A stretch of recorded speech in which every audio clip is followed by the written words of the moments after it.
जय हिंद। स्वागत है आप सभी का 96 रोजगार क्लासेस की करंट अफेयर की क्लास में।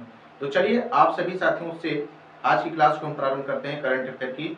और आप सभी लोग इस वीडियो को अपने सभी साथियों तक शेयर कीजिएगा। ये आप सभी के लिए बहुत ही रामबाण क्लास है करंट अफेयर स्ट्रेटेजी की।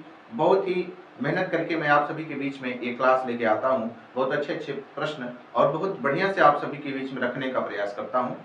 और जो चैनल पे साथी नए होंगे वो चैनल को सब्सक्राइब कर लेंगे ताकि हर वीडियो की नोटिफिकेशन आप सभी को मिलती रहे और वीडियो को लाइक करेंगे। तो चलिए आज की क्लास हम प्रारंभ करते हैं कुछ ऊर्जावान कुछ मोटिवेशन लाइन के साथ। राह संघर्ष की जो चलता है वही इतिहास बदलता है। राह संघर्ष की जो चलता है वही इतिहास बदलता है। जिसने जीती है रातों से जंग सुबह सूर्य बनकर वही चमकता है। तो साथियों इसका मतलब ये कि आपको मेहनत करनी होगी अगर आपको चमकना है, निखार लाना है अपने अंदर, और आपको अगर एक दिन काबिल बनना है ताकि आपकी चर्चा हो आपके मोहल्ले में, आपके रिश्तेदारों के बीच में। अगर आप कहीं बैठे तो बस आपकी चर्चा हो, देखियो भैया फलाने का लड़का है, पिताजी का आपके नाम लेकर के बोले ये देखिए उनका लड़का है, ये गवर्नमेंट जॉब कर रहा है, फलाना में है, ऐसे वैसे है ना। तो ऐसी आपको मेहनत करनी होगी, तब आपको लोग चर्चा में रखेंगे, आपका नाम होगा, आपके पिताजी का नाम होगा। और ऐसी कंडीशन में आपका आपका तो आपका आपके पिताजी का इतना गर्व के साथ उनका सर ऊंचा होगा और छाती ठोक के कहेंगे हाँ ये मेरा लल्ला है, मैंने इसको पढ़ाया है, आज इस मुकाम पे पहुंचा है, तो अपनी मेहनत से और हम सबके आशीर्वाद से। तो चलिए आज की क्लास को प्रारंभ करते हैं, बाकी आप लोग मेहनत करते रहेंगे। आइए पहला प्रश्न आप सभी के बीच में यहाँ पे। तो देखिए हाल ही में ऑनलाइन लर्निंग प्लेटफॉर्म शिक्षा सुधार किसने लॉन्च किया है बताएंगे। ये क्या हो जाएगा, हरियाणा, पंजाब, गुजरात, महाराष्ट्र। तो कौन सी सरकार ने ये ऑनलाइन प्लेटफॉर्म का आप जमाना देख रहे हैं, ये समय भी आप ऑनलाइन प्लेटफॉर्म के माध्यम से ही हमको सुन पा रहे हैं, हमको देख पा रहे हैं। तो आजकल ऑनलाइन प्लेटफॉर्म का बहुत अच्छा दौर चल रहा है। इसमें बच्चों को एक तरीके से कह लें कि बिना पैसे के यूट्यूब पे तो फ्री क्लास हो रही है, हाँ, और उसके बाद में कम समय में आप कहीं पे भी अपने घर में कहीं भी आप हैं अगर बैठ के आराम से पढ़ सकते हैं, आपको कहीं भी जाने की आवश्यकता नहीं है। तो यही है, ये शिक्षा सुधार एक प्रारंभ किया गया और कौन सी राज्य सरकार के द्वारा आपको बताना है, तो गुजरात राज्य सरकार के द्वारा।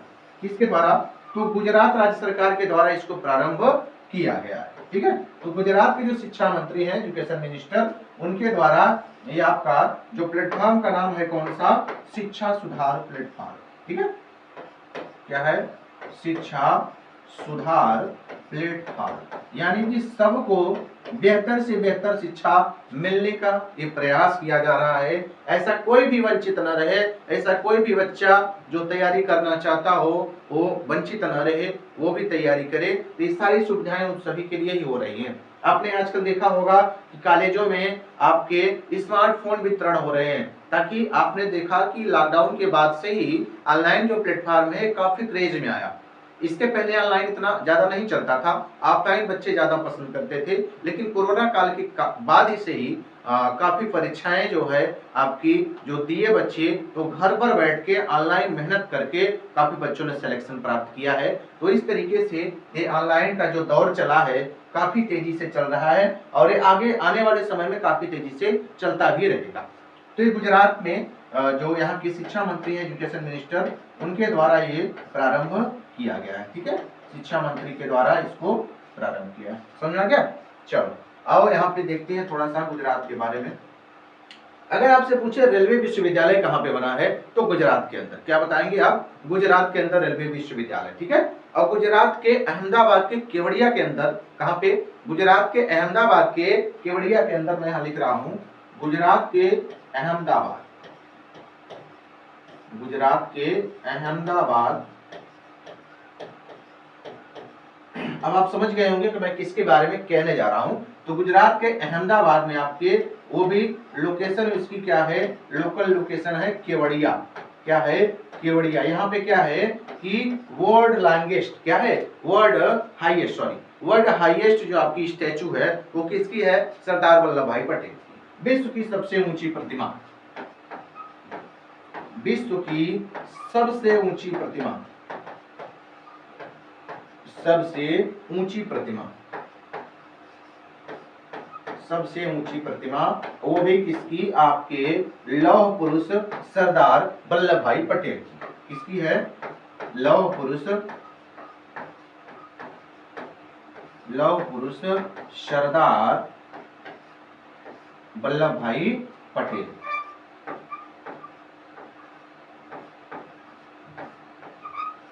लौह पुरुष सरदार वल्लभ भाई पटेल जी की प्रतिमा है, ठीक है। और इनको जो है इनकी जो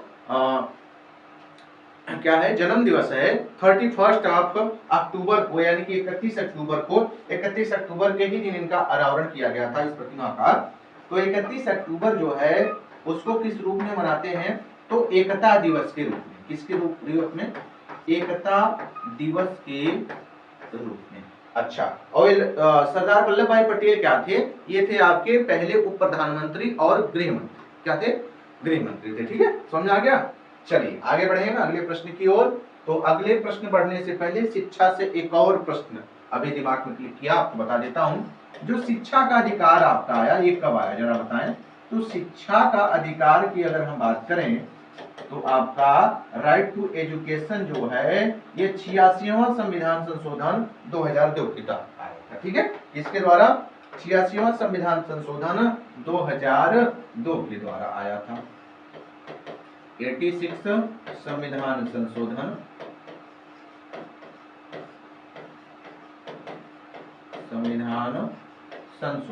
इसके द्वारा आया था, ये 2002 में आया था। इसके द्वारा क्या था कि 6 से लेकर के 14 वर्ष तक के, कितने से, 6 से लेकर के 14 वर्ष तक के बच्चों को निःशुल्क शिक्षा प्रदान करना।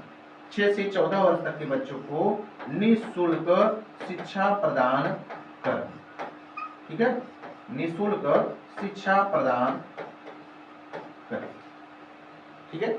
चलिए, तो इतनी चीजें आपको क्लियर हुई एक ही प्रश्न में। आइए अब हम आगे बढ़ते हैं अगले प्रश्न की ओर। तो प्रश्न नंबर नेक्स्ट आपके सामने आ रहा है ये।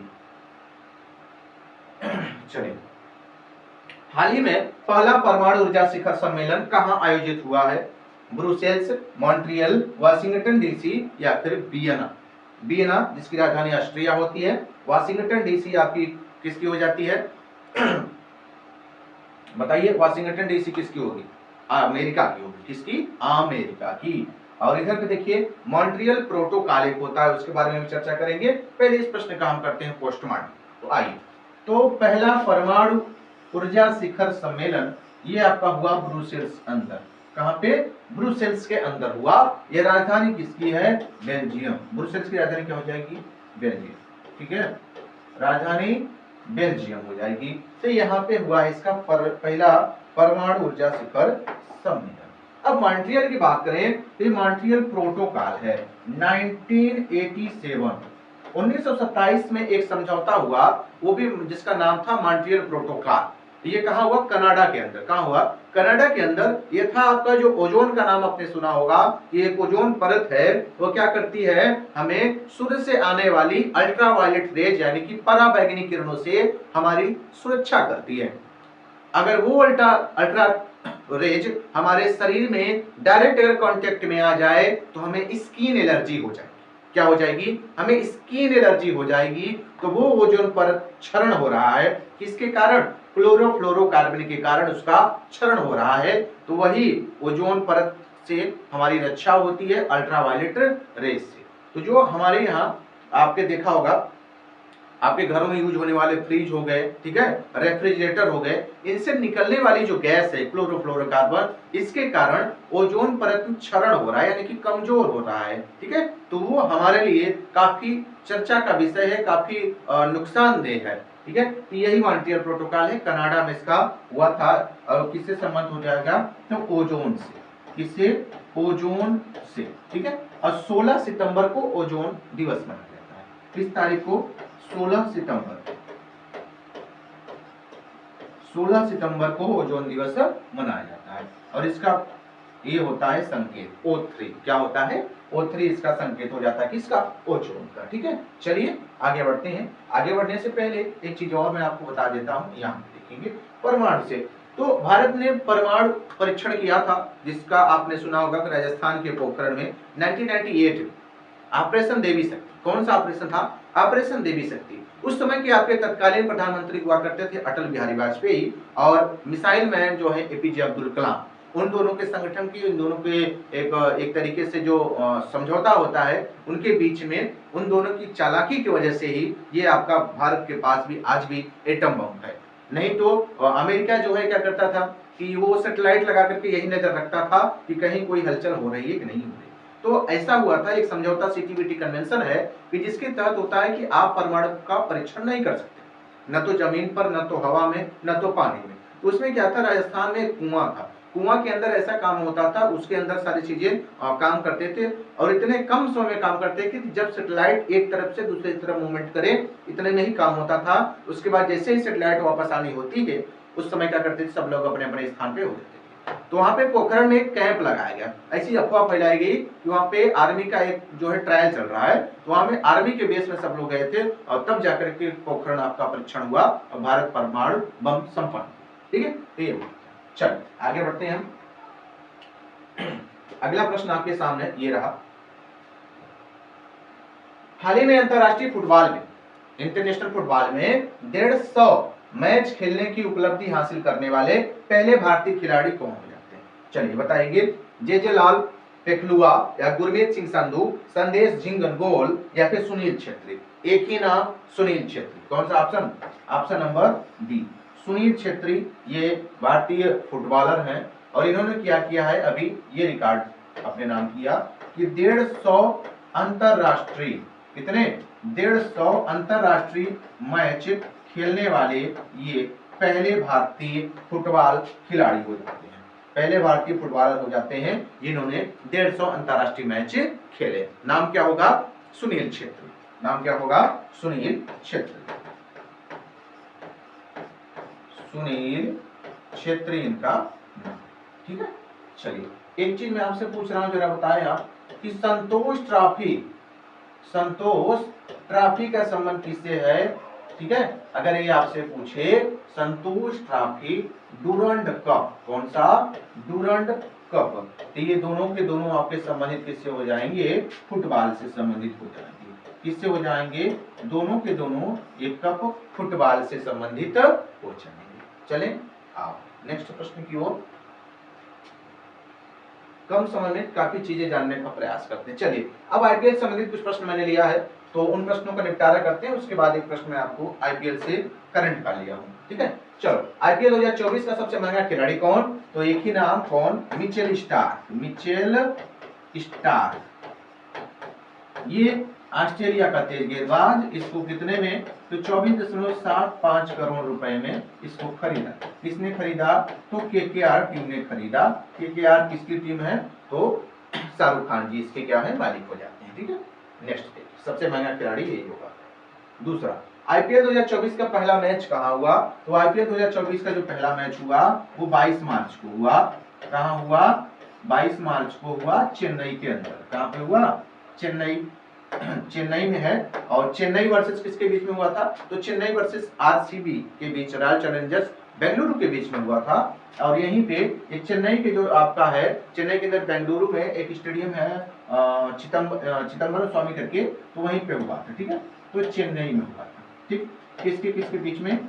सीएसके और आरसीबी, रॉयल चैलेंजर्स बेंगलुरु के बीच में। अगला देखिए, टी20 में 12,000 रन बनाने वाले पहले भारतीय खिलाड़ी कौन? तो टी20 कैरियर में 12,000 रन बनाने वाले एकमात्र खिलाड़ी कौन बने हैं? भारतीयों की बात की जाए उसके पहले तो 20वें नंबर पे क्रिस गेल है, जिन्होंने 12,000 रन पूरे कर लिए हैं। ठीक है, तो क्रिस गेल हो जाते हैं, वो 14,000 रन के आसपास उनका स्कोर है। तो यहाँ पे 12,000 रन बनाने वाले जो खिलाड़ी हैं वो हैं रन मशीन विराट कोहली। कौन है? रन मशीन विराट कोहली जी हैं। इन्होंने क्या किया है? 12,000 रन पूरे कर लिए हैं। और कौन सी टीम में खेलते हैं? तो आईपीएल के दौरान इनका पूरा हुआ है। ठीक है, तो आरसीबी, रॉयल चैलेंजर्स बेंगलुरु में। आइए, आईपीएल 2024 का टाइटल स्पॉन्सर कौन सा है? तो टाइटल स्पॉन्सर है, अच्छा ये कौन से क्रम का है? इस बार का जो सीजन है वो 17वें नंबर का। कौन से नंबर का? ये 17वें नंबर का सीजन है इस बार। ठीक है, और पिछली साल की जो विजेता थी 16वें नंबर की, वो चेन्नई सुपर किंग यानी कि सीएसके थी, धोनी की टीम। ठीक है, तो यहाँ पे टाइटल स्पॉन्सर की बात की जाए तो टाइटल स्पॉन्सर है टाटा। क्या है? टाटा। टाटा बाय बाय, ठीक है, ये टाटा।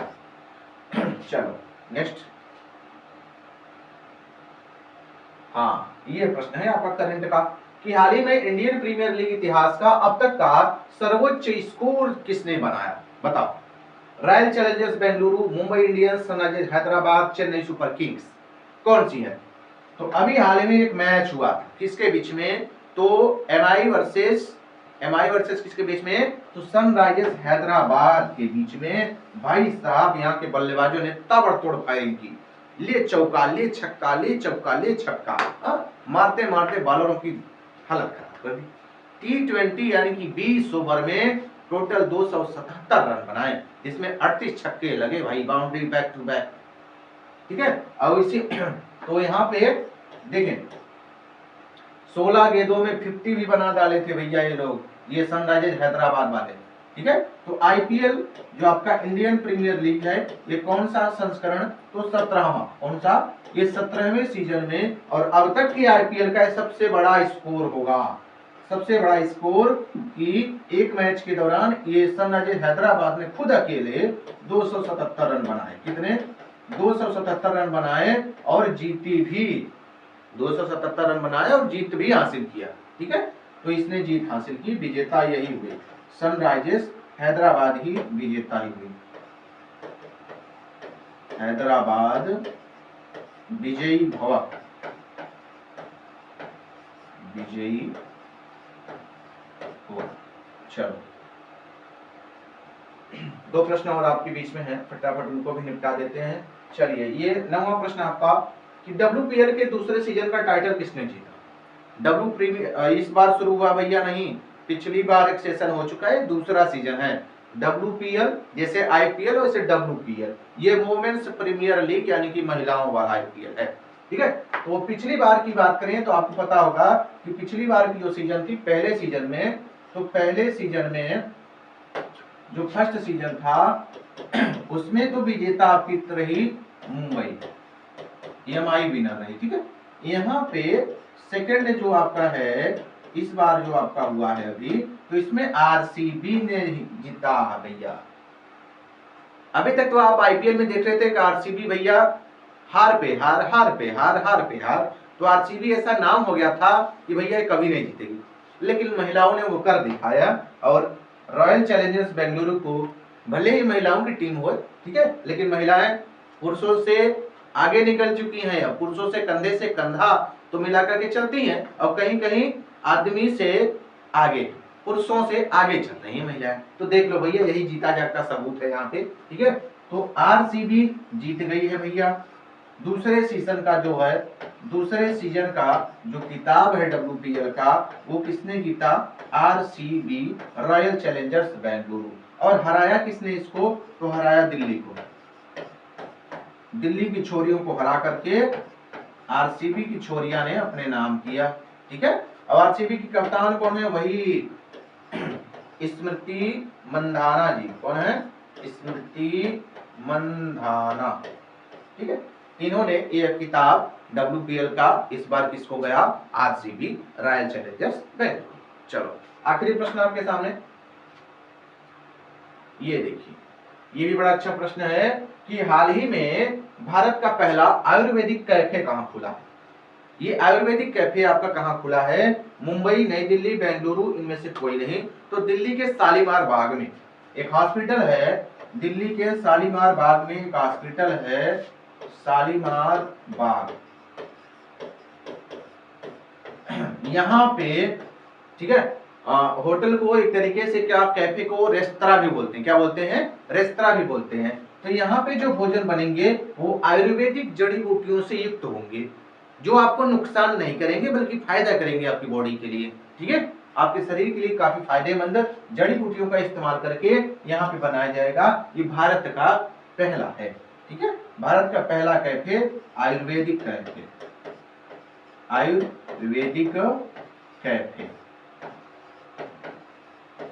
ठीक है। कहां पे? दिल्ली के शालीमार।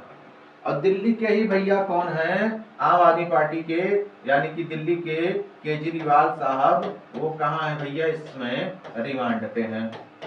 ठीक है, तो केजरीवाल जी अरेस्ट हैं। ठीक है, वो तिहाड़ जेल में इस समय बंद हैं और अभी तक नए सीएम का ऐलान नहीं हुआ। तो जल्दी ही, अभी तक देखिए, जब चीफ मिनिस्टर साहब यानी कि मुख्यमंत्री हैं नहीं तो भाई उसका कार्यभार कौन चलाएगा। तो यहाँ पे क्या हुआ है कि नए सीएम का ऐलान अभी होने वाला है। तो नए सीएम जो आएंगे वो मैं आपको बताने वाला हूँ। हालांकि आपको पता है कि दिल्ली एक केंद्र शासित प्रदेश है और केंद्र शासित प्रदेश में आपने अभी तक देखा नहीं होगा कि कहीं पे मुख्यमंत्री शासन करते हो, लेकिन एक इकलौता यही है, दिल्ली। कौन सा है, दिल्ली है। ठीक है, तो चलिए बस आज की क्लास यहीं तक रही, फिर आप लोगों से मुलाकात होगी अगली क्लास में। तब तक के लिए आप सभी लोग स्वस्थ रहिए, मस्त रहिए और बेहतरीन ढंग से अपनी पढ़ाई को करते रहेंगे। मिलेंगे आपसे अगली क्लास में। जय हिंद।